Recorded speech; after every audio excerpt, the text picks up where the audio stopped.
Hello out there, everybody in Twitch watching land. I'm the Overmaster. I'm here with Ilya K, and we're here to present you the new TNE season.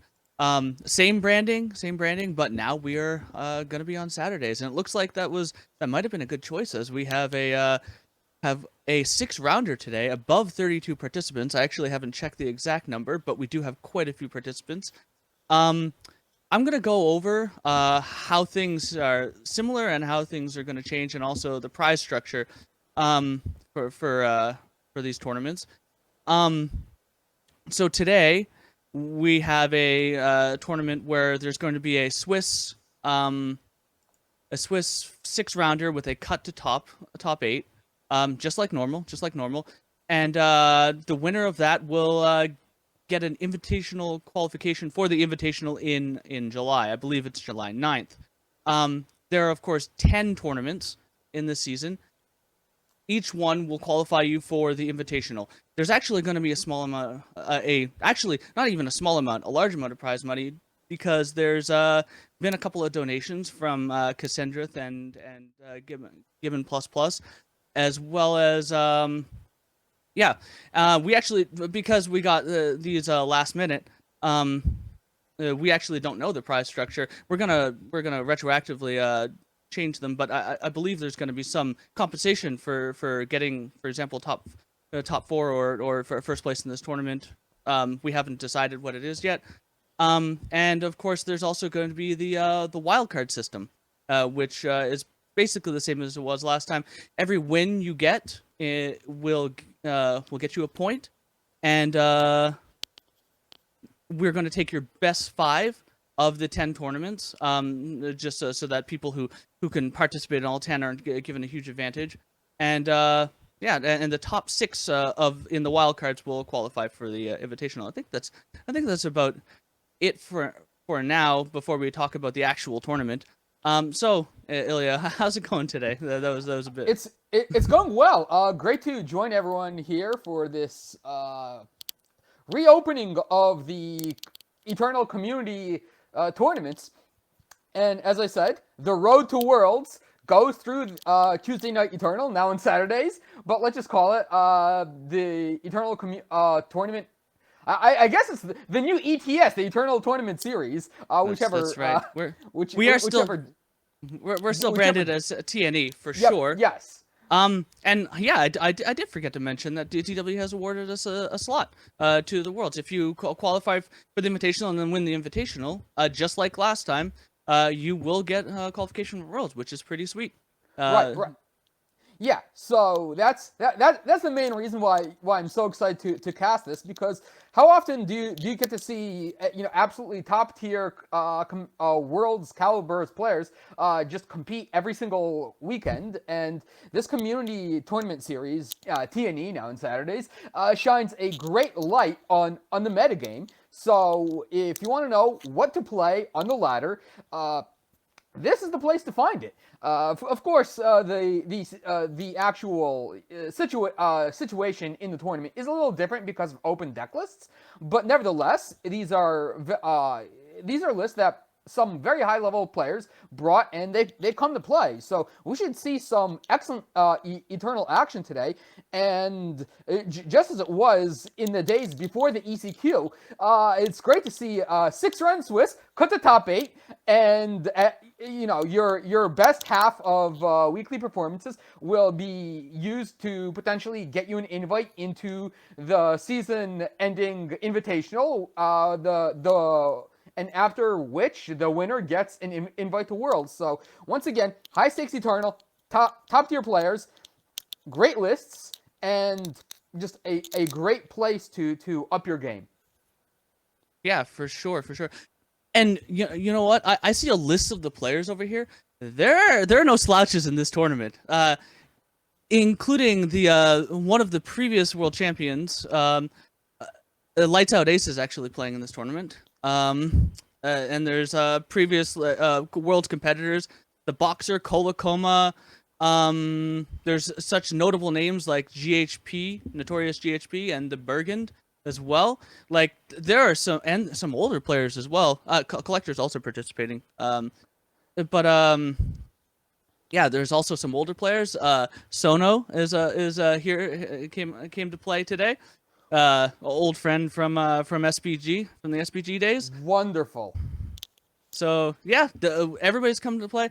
I can see a couple of the stats, let's say, or at least looking through the deck list. I haven't seen. I've checked a couple of them beforehand, but there also many people joined after that happened, and there's a lot of TJP control.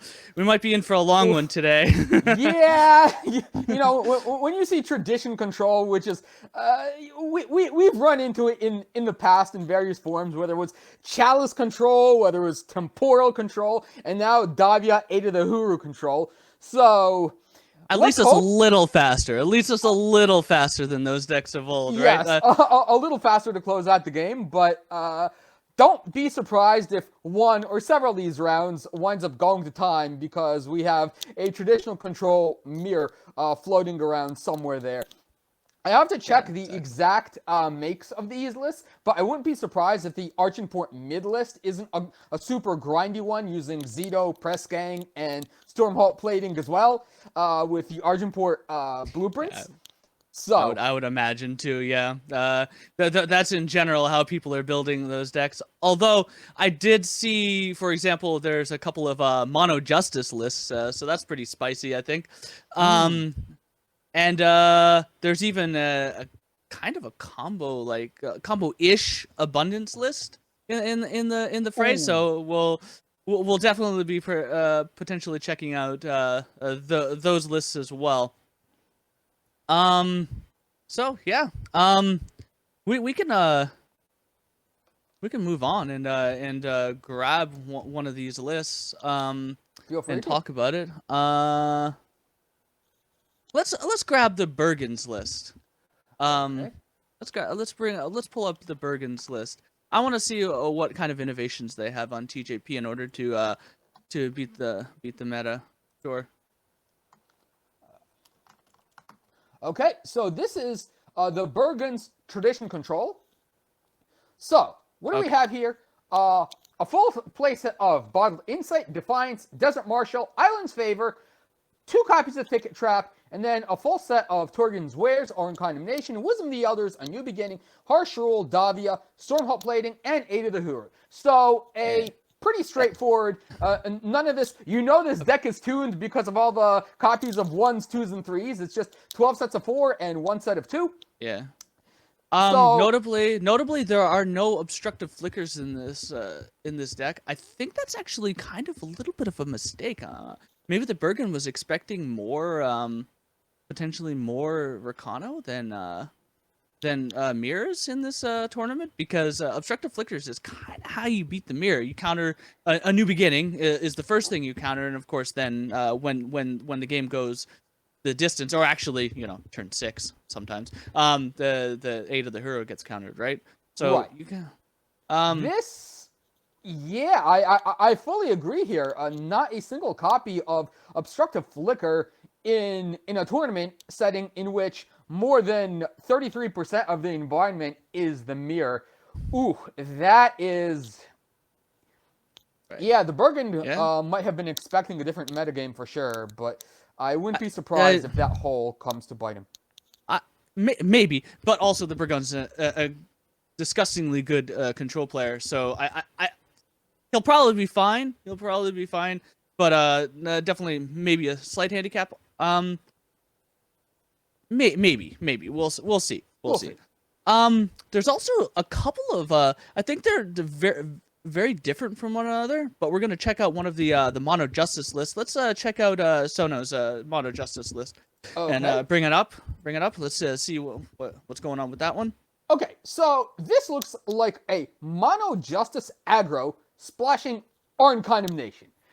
So we have a full playset of Finest Hour, Crown Watch Paladin, Iron Priestess, Styre's Eyes, Arn Condemnation, 2 copies of Endless Steps, full set of Helena, Lunar Claw, Scalesworn Patrol, Silverwing Familiar, now there's a blast from the past, Furious Magnum Ventress, and Mantle of Justice and Hojin Beloved Son, with a power base of 19 Justice Sigils, a full set of Rune of Law, and 2 copies of Justice Sketch.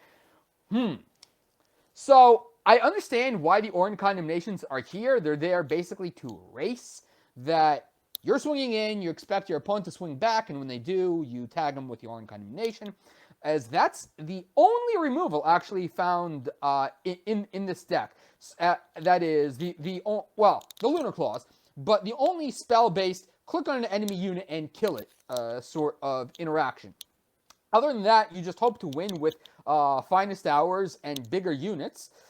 So it looks like a plan, and the eight Aegis units combined with the endless steps feels like some expectation of tradition control. I'm not quite sure what to think about this deck. It does have echoes of Set 1's Rakano Plate, in that you play an Aegis unit, you make it really big with weapons, and you just get there. You know, Yeah, yeah. I really like I don't necessarily like bringing like a mono faction deck to a tournament. It's kind of uh I don't know.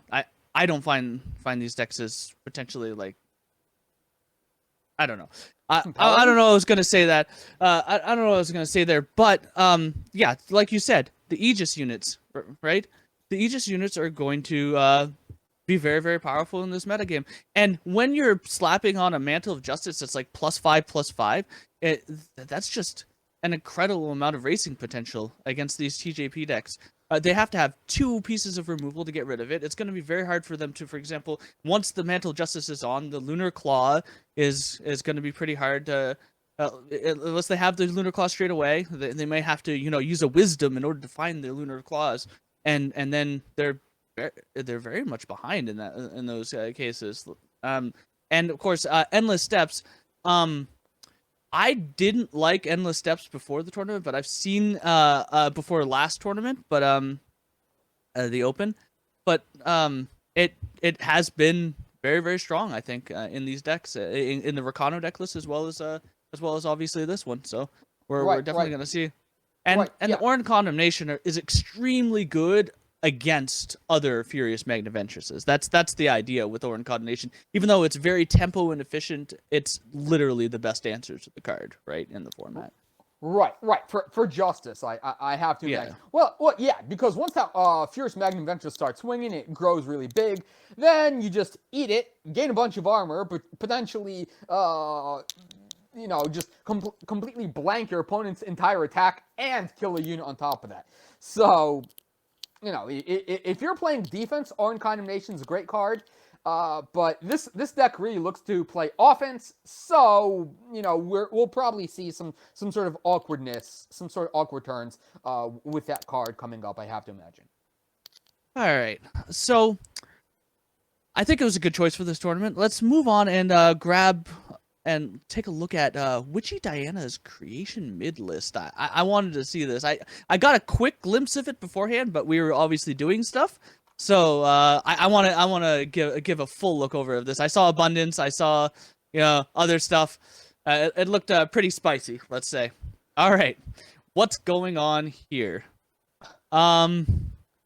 Okay. Just So just take a this moment. is So this Valus Rex, interesting. Isn't it only 5 or more units? Like you can definitely pump up things with Fever Dispute and get a the four attack or Carnivorous more. Yearling. Four Yeah, attack or more. 4 attack or more. So we don't have very many in this deck list, right?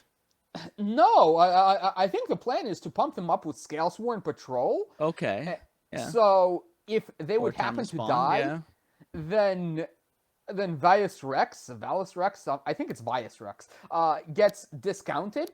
But this seems to be a deck that feels like good. It's trying to be good card tribal, playing a lot of decks, a lot of cards that might appear individually powerful. But the issue here I'm seeing is that I don't think they work too well together. That is, Abundance wants you to play individual cards that generate more units.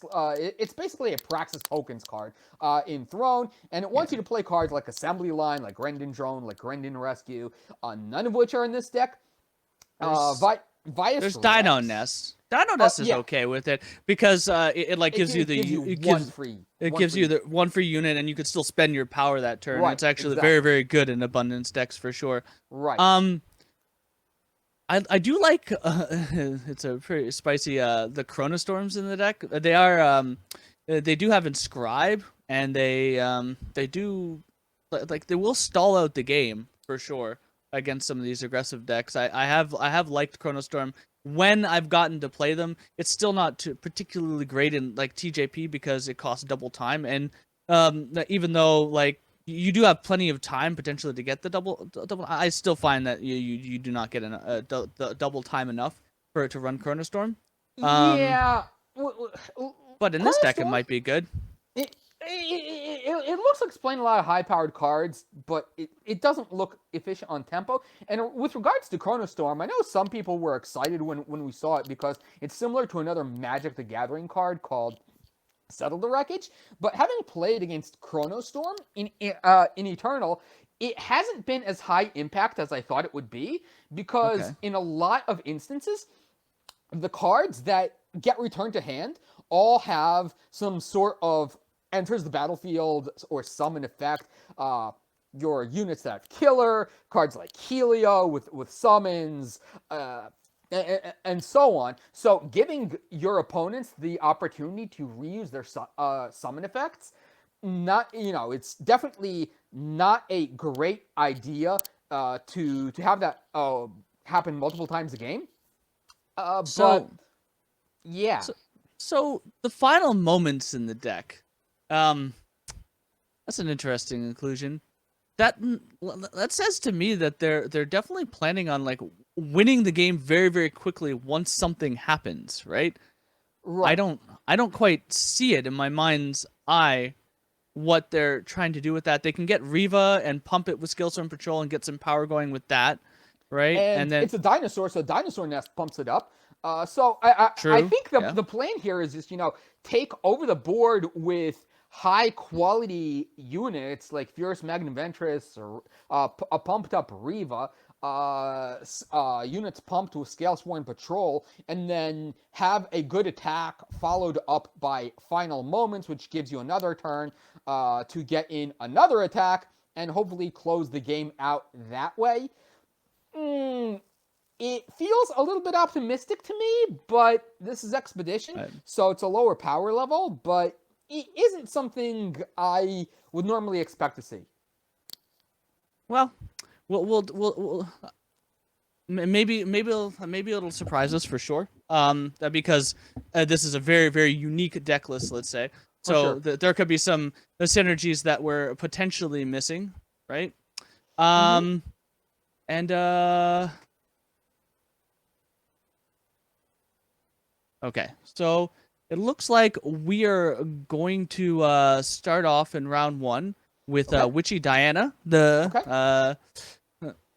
the deck that was just featured, versus a GameGromp. Um, Okay. let's And check out. I'm gonna go and pick off that deck list. See what they Game got. Gromp. They're on Rakano. Basically, oh, it's The exactly Watch Wolf's deck, I believe, with the one without Dasher, right. Hey, which is if it just won the Invitational, it can't be a bad choice. right. I actually really, really liked not only Watch Wolf's play in that event, which was spectacular, right, but also the choice of not going with the Dasher into a expected metagame of Rakano was definitely quite brilliant. I think that it's just not very good in the mirror, right? It's very good against control. You get in 6 damage before they can even do anything, and like or even 9 damage if they don't have a Defiance, right? And all of a sudden, you don't have to deal that much damage to with your Inferno Phoenixes and your Varbucks as charge options in order to kill your opponent. But Right. against the mirror, it just gets blocked or torched or something like that. It's not really about racing. It's more about going slightly bigger than your opponent. Right. slightly bigger and slightly faster if you can manage that. Which this Crown Watch Paladin Gem-Blazer Cannon combo, oof, you do not want to be on the receiving end of that 2 into 3. So honestly, predictions. I think Watchwolf's list is, that GameGromp just brought. I think it's very well constructed, and I definitely feel like it has more of a coherent, an easier to understand plan than WitchyDiana's, I think. But again, just because Watchwolf's list doesn't mean that it's Watchwolf piloting it. So we'll have to see how GameGromp does on the list, but I wouldn't be surprised if this list just does very well in general. Yeah, I mean, a quick prediction would be, on paper, the Rakondo deck will win. It's more of a metagame deck that has been, a more tweaked and tuned for the metagame, right? Whereas obviously, WitchyDiana's list, their list is much more unique and hard to predict, right? Right. Could very well surprise us though. We'll see. Definitely. That's why we got to play the games. That's why we got to play the games. Any given Saturday now. Exactly. So we're just taking a moment to get our competitors settled in there. So what did you think of the tournament and I mean, you obviously top 16 win. Good result. Good first result of the season. Hey, it's a decent showing. Yeah. But what did you think of the expedition format? I know that you're not a proponent of expedition in general, but did you? I love the fact that it exists for the people that like to play the format.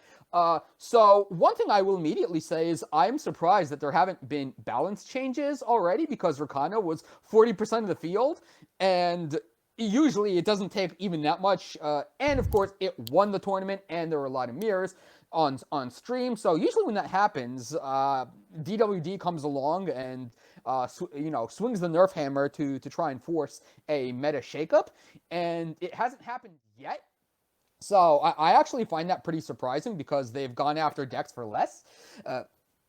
So it's true. It's true. I feel like Furious Magnaventress is one of those cards that probably should have been nerfed anyway, right? Like even during the when the Dino Nest was nerfed. Now it's probably fine for Throne. Furious Magnaventress is probably fine for Throne. It's still a little over the top powerful, I think. But it's very good in Throne. Yeah. So but I mean, it may not be nerfable with a Throne, but it is very, very powerful, and certainly way over the top for Expedition. I think. Yeah, for me as a Throne guy, I'm not sure I'm calling for any Throne nerfs. I mean, still, Dinosaur Nest is the card that rubs me the wrong way the most, because I felt like it should have been a card to push Dinosaur tribal decks that before didn't really exist. But in Throne, I see it only with ancillary, Dinosaur buff cards. Like you see in decks like Xenon midrange, just as a 2-cost, very high equity card, and that just kind of rubs me the wrong way. Like, if a card is going to be that good at winning you the game, it shouldn't just cost 2 and be playable in decks that I don't think it was kind of intended. But let's go down the game. Yeah, exactly. Let's see what's happening here. We've got a opener with a Dino Nest, but all depleted power. Yeah, I'd probably throw that back to you. Although I'd be a little hesitant. I like my dinos. I like my Dino Nest. Yeah, I gotta say. So, okay, Diana is missing a color, and she's missing fire, and this hand essentially, is that a I think that's a Lunar Claw, but a turn 3 Lunar Claw without a target, I'd be hesitant for that. In the meantime, it looks as though GameGromp has just mulliganed into a fairly solid hand. If I can just see the actual hand cam. Oh, okay, there we go. There we go. Okay. Yeah. No, so yeah, this is going to be a turn 2 Crown Watch Paladin with a turn 3 Justice Sketch without a, and got the Lunar Claw coming out to take it out. Yeah, Yeah. Deanna on the play, she has her Lunar Claw and is able to clean up that Crown Watch Paladin. The draw for the turn here is a Scalesworn Patrol, which immediately comes into play on Ooh. GameGromp's end. GameGromp does not have No fourth power yet. no fourth power. We'll see. They get it at some point. There's the fourth power. It's a little delayed, but we'll get So there. there is the Styre's Eyes. It's going to pitch the Inferno Phoenix to obviously get that Justice Sigil. We scouting decision. We cannot see the actual scouting decision, but Game Grump really in the tank on this one. Yeah. So they're looking for a double fire. I think anything but a double fire would probably be something I'd bottom. Notably, they did discard the Infernal Phoenix instead of one of these firebucks. You needed to draw a fire anyway to play these, so you would have had the fifth power regardless. And a WitchyDiana on an excellent draw here. Lunar Claw into double Magniventress. Oh, into the abundance. Get the abundance going right now. Okay, sure. Get it. Yeah, not that bad, you know. Oh, it gets pumped up by the Lunar Claw. That's gonna be some spicy stuff. No, I don't think it does. You could see the white 2/2, meaning it got reverted at some point in the game's history because I know that a lot of people were complaining that, hey, this is a 2/1 in an expedition. It's no longer part of. You get to, if you play a relic weapon, it gets +1/+1, does it not? Yes, but it's not. Its health doesn't get boosted based on the number of relics you have. You have to play a relic weapon a relic after. They're probably going to keep around this 1/8 for as long, or she's probably going to keep that around for as long as possible, right? Absolutely, because those are some hard hits. WitchyDiana forcing the chump block from GameGromp's Furious Magniventress. That's just brutal. Yeah, Furious Magniventress is quite the card, especially when you have 8 armor. Just 22 damage coming at them with just the okay, well, they get rid there's the GameGromp gets rid of it. You know, it's not bad. 3/1 for 2, contract 1, deal 8 damage. Hey, I'll take that. I think we're gonna see potentially the Lunar Claw this turn, and then an attack with both the Magniventresses before they kill something this turn, right? Right. Yep. So this Lunar Claw is going to pump up the Tinker Overseer. It's going to pump up the Furious Magniventress. They gotta chump them all. Yeah. And here comes an A space. So yeah, that's gonna force the concede from GameGromp. WitchyDiana they weren't technically dead, but it might as well be. Yeah, right? WitchyDiana practically playing mono justice there, aside from the one abundance. Right. That Tinker Overseer was instrumental in that victory, right? So, as we said, Watchwolf's deck felt like it had more of a plan, but WitchyDiana definitely had the tools to deal with the situation there. All right, so this hand from WitchyDiana, she's got a... Ooh, I ship this one. This is a Chronostorm, a Lured Away, a Scalesworn Patrol, and a Carnivorous Yearling, but she's missing fire. She decided to keep it. Missing fire, but I mean, if you draw the fire, it's a great hand. There isn't really that many early plays in her deck, right? So I mean, this is about as good of a curve as you can expect. I don't know. It's fine. It's fine. If you don't, we may not have even seen, like, this may have been a 7-card hand, like a second 7-card hand anyway. We might not have seen the first hand. Okay, so in this case, GameGromp has the Crown Watch Paladin into Gem-Blazer Cannon combo. So WitchyDiana really needs to find a Lunar Claw here and does not. So we're just going to see this Gem-Blazer Cannon come out, I have to imagine. she does have the Magniventure, so she'll be able to pop the Aegis, and if she can draw an Orin Condemnation at some point, I don't know if there's Orin Condemnation in her Whoa! deck. GameGromp equips the Gem-Blazer Cannon, but did not swing. I have to imagine that's a misclick. Oh. I could not imagine that was intentional. Right. Oh, did they not? Did GameGromp not they attack? No. I turned away for 1 second. You Already can see got the caster 25 bug. life. Yeah, exactly. That's unfortunate. Yeah. So, which means that they get to only overheat on this turn, right? And right. the next turn, maybe they could play the Gem Blazer Cannon like right now, and then wouldn't it always be heated up, or is that not a thing? Yeah. Like, no. Actually, no. It would be right. It would be. Yeah. It wouldn't be alternating, would it? Yeah. No. So yeah, that was some unfortunate sequencing. Yeah, they still draw 2 cards if if you pop it with the Aegis. I did not know that, and I did not know that either. Lure away. I don't know. I don't even put that. I don't even put that card in my Xenon decks, to be honest. I like my Devour. You don't need it in Xenon. You're playing Shadow. Use Shadow removal. That's why it's there. Yeah. So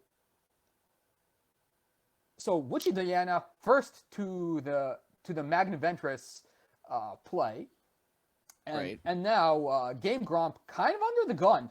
Has to. I think they have to make something happen here. So one possibility is to equip the Sire's Eyes with a second Gem Blazer Cannon and wipe out that armor. I do think that they have to do something about the armor. They could even play the first Magniventure, stun the 4/3, and use the Finest Hour to break the last bit of armor as well. I don't know if that's the. Oh right, they are on 4. They played a depleted source this turn, I guess. Yes. Yeah. So the Furious Magniventress would eat up all the power this turn, as would a charging Oni Insider if they use. I think you're right. I think the Gem Blazer Cannon may be the best option, because any other way, and I guess you could still attack with the 2/2, break a little bit of the armor. It's probably not the worst, but right. Final moments.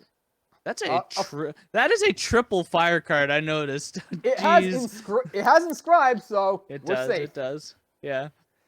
So okay, so they're holding up the Chronostorm. I wonder if GameGromp will spy this out and attack with, like, a percentage of the units that they're going to attack with. They could attack with all 3, right? So one thing that can be possible. Okay, so if you're in GameGromp's situation, you see the 4 open power, you see the 3 cards in hand, and if you know your opponent's deck list, you're probably sniffing this Chronostorm, which means it's not a great idea to swing in with the Crownwatch Paladin. But what can happen if you suspect the Chronostorm, you play the Lunar Claw as to borrow a Yu-Gi-Oh phrase, in attack mode for the 4 attack. Swing in with the Magniventress and the Sire's Eyes. Right. So we see the Lunar Claw come out in attack mode. Are we going to see the Furious Magniventress and the Sire's Eyes? Oh, they decide to attack with everything. They're gonna get this. They're gonna get blown out. Oh, that's rough. Oh yeah. That is rough. Very, very so rough. For what it's worth, the Paladin has its Aegis restored. Yeah, they can't even play it this turn, though, because it increases the cost of all their unit. So that means that they're probably going to have to play the Sire's Eyes. Sure. Yeah, I guess that's not so bad. So, whoa, the second Sire's Eyes does not come out. I suppose holding up the Finest Hour, but the Finest Hour won't be enough, because this Magniventress is going to swing in as a 5/7. So yeah, exactly. All right.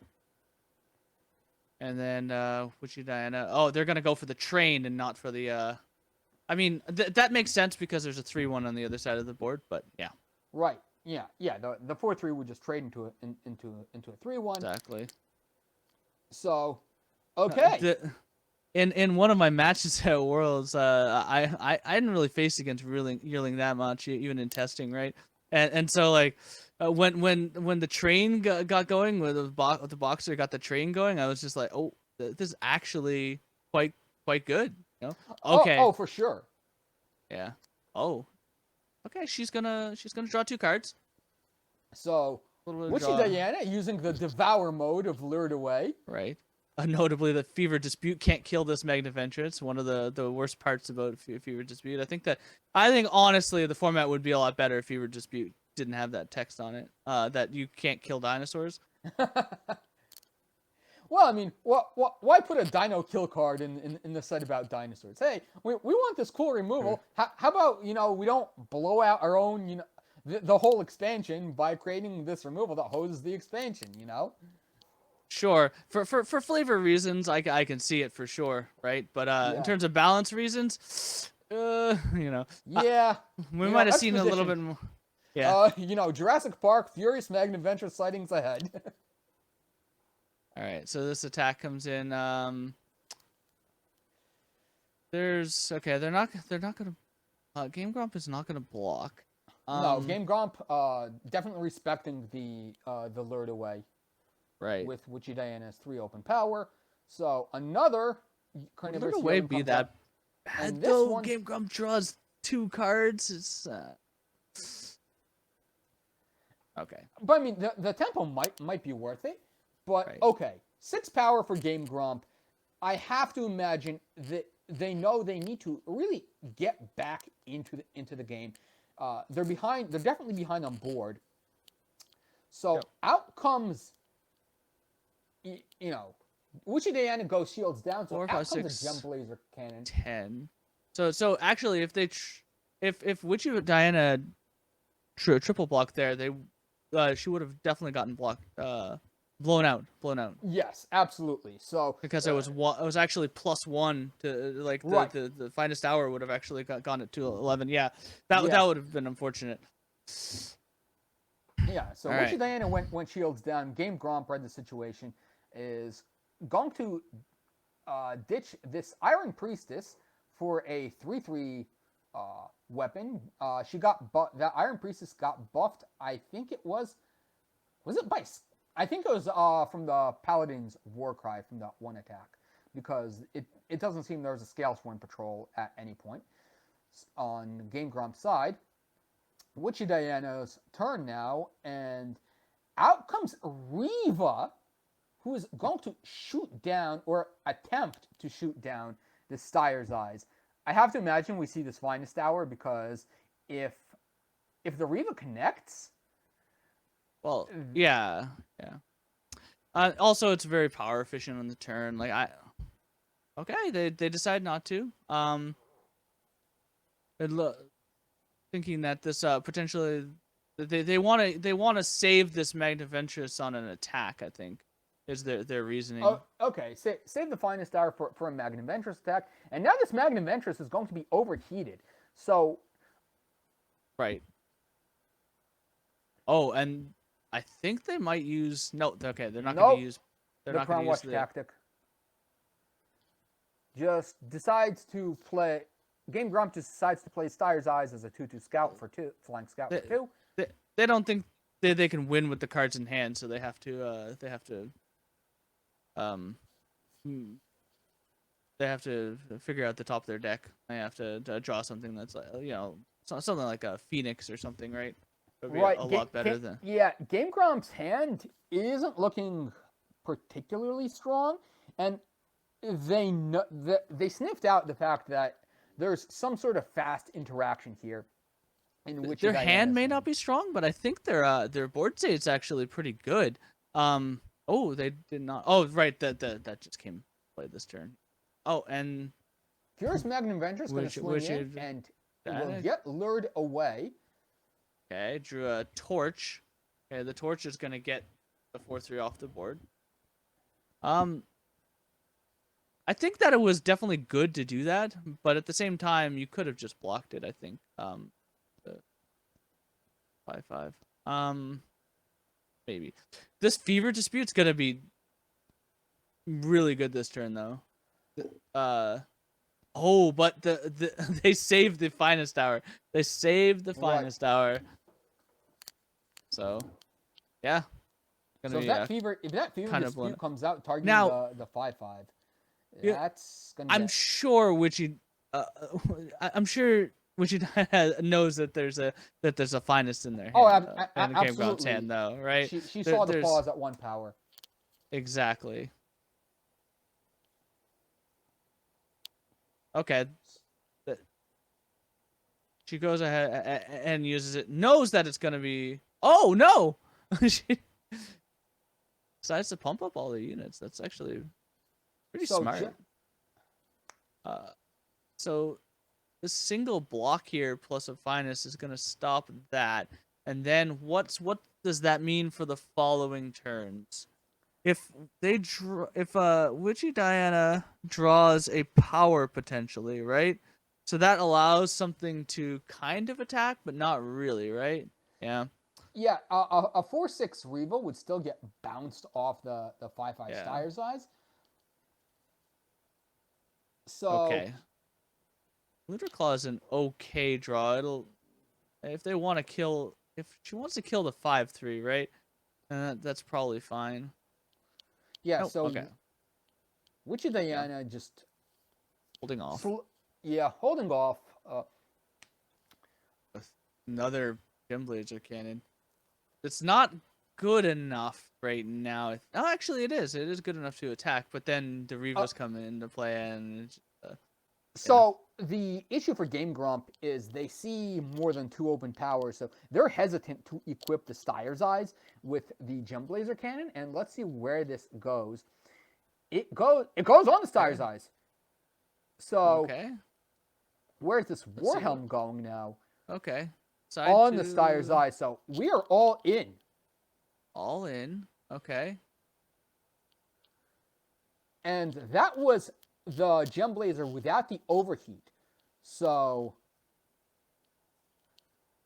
WitchyDiana tried to lock a spell. There were no spells to lock.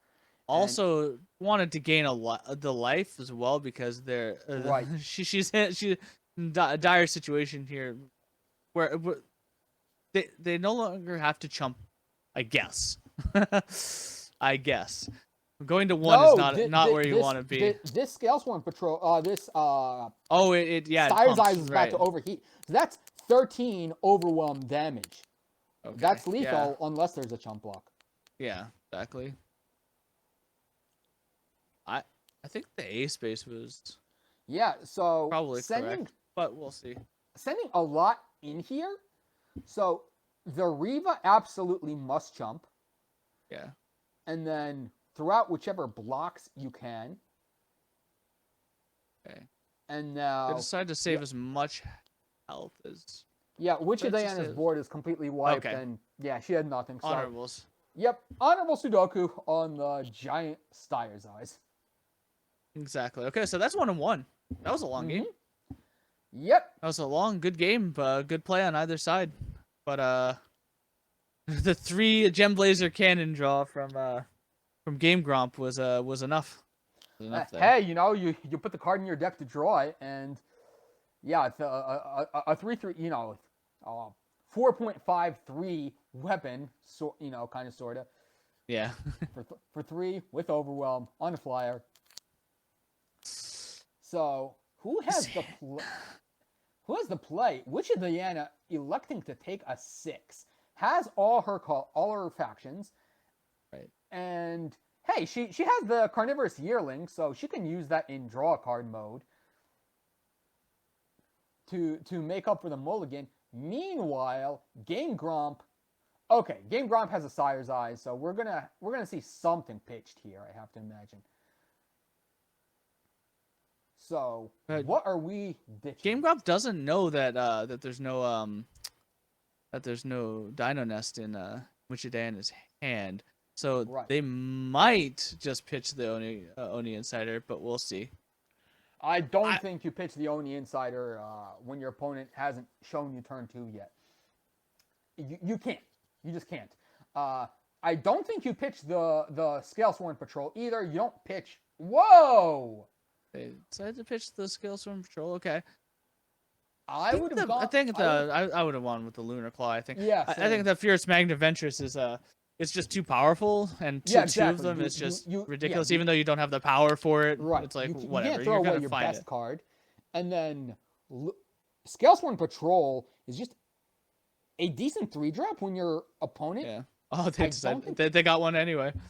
Okay, Now, but so but notably, they could have inscribed the other one, right? So Right. so that means that that they couldn't they decided to inscribe it this one. They want to go for this this Magniventress on turn 4 play. I could see that for sure. okay, so Yeah. WitchyDiana is trying to get the Yearling train started, They would have drawn it anyway. Yeah. but instead we are going to see the cascade of Magnaventresses. Magniventress into Magniventress is quite the play.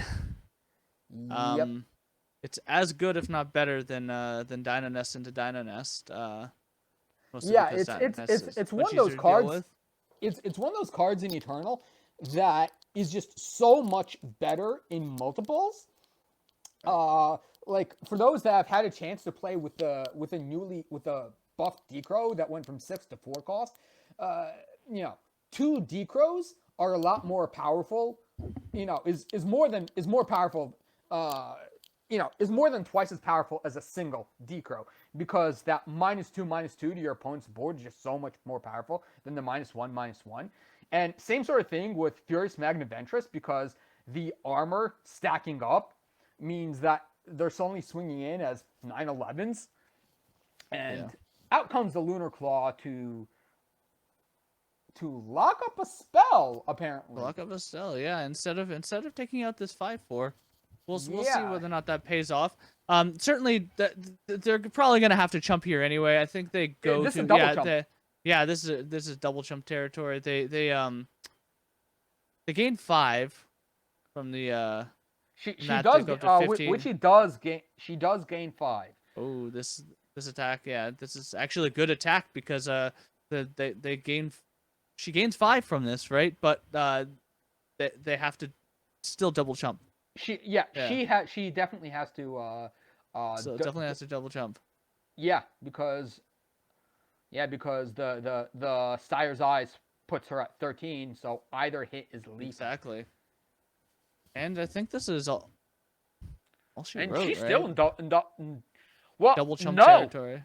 no, she has to swing in with the Scalesworn Patrol. Oh. No. Yeah, the armor stacking would have been okay. Yeah, and like, the Var bucket. Yeah. it didn't matter. It didn't matter.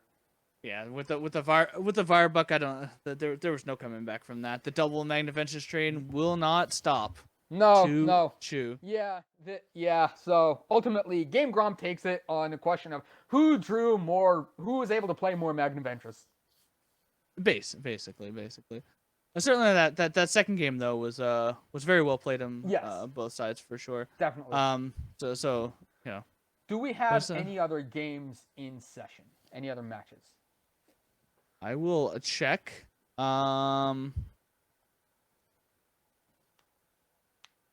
Don't know just yet. But as far as that match went, in that second game, the triple gem laser cannon was quite nice. But what could a WitchyDiana have done in that game differently? Hard to say. Yeah. It's basically, hey, have you considered using more removal? Other than that, it's, you know, when your opponent is the beatdown, do you have the answers? And it just seemed like WitchyDiana couldn't muster enough of them in time. Right. The alert away, drawing GameGromp 2 cards. Yeah, even though it's popped not just, a card. is that a bug? I actually don't know if that's considered a Let bug. me check its exact text. Eternal Warcry lured away. It has to be. Yeah. Okay, so what is the exact text?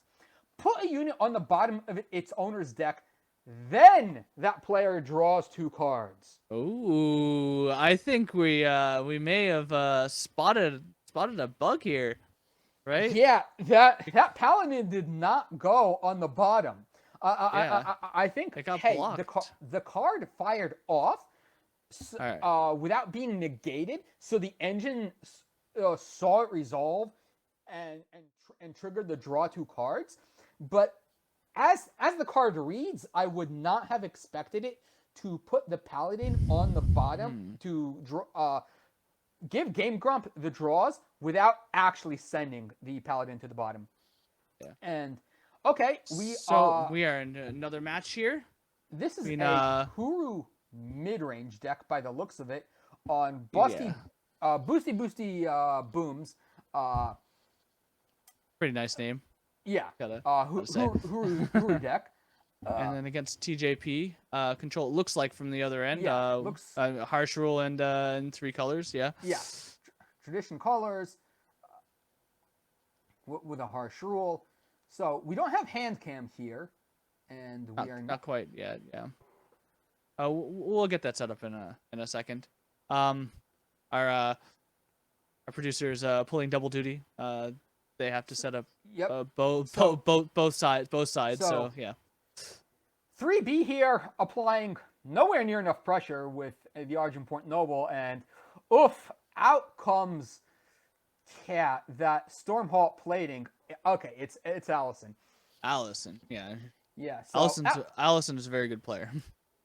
yeah, she's a solid player, and now it's just units to the slaughter here because boosty boom. On 4 power, has to run out 1 unit a turn, while the Stormhawk plating is just. Hopefully they can draw a power next turn so that at least it'll be at least they'll get a little bit of value back. Yeah, there you go. Right. Yeah, so out comes Quinn to pop the Aegis. Oh, it's pop the Aegis, right? Jeez.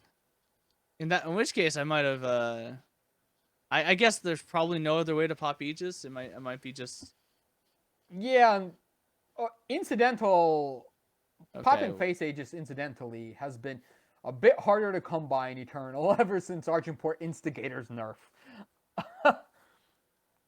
So yeah. And out comes another island favor. Yeah. Whoa, they Allison decided to play a well, I guess they just don't have another yeah, okay. Never mind. I thought the plating was going to die. Right. And yeah, because there's a but that did not happen. She does not have a Davia yet, so we'll see. Maybe Wootsy can come back in as soon as a Davia comes out. I think that's probably going to be a game over. I'm not even sure there's a Davia necessary. Allison's up to 11 power. One more power draw, and that'll do it. Yeah, there's no way of coming back. It's not going to end the game immediately on the spot. Although I think it's pretty close at this point. Like as in the game's ending pretty close. Remember the temporal days where where it would be 30 turns or something before the game would be ended. Right. At least. In this expedition format, it's with Stormhawk plating, and there's the Davia. So, is there the aid of the? So Allison's Void is somehow void bound. I have to imagine there was a Steyer's Eyes for Gavel in this game's past. Right. So, and that's it. Yeah. Out comes the Quinn, but do we know what the game score was there? Yeah, I think that was. I have to imagine that was game 3. But given that it's Huru control, tradition control, that yeah, we might not have. You never know.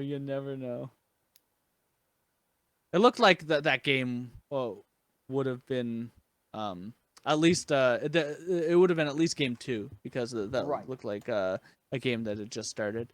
Yeah, that definitely wasn't a game that just started. So the question is, who won at least game one?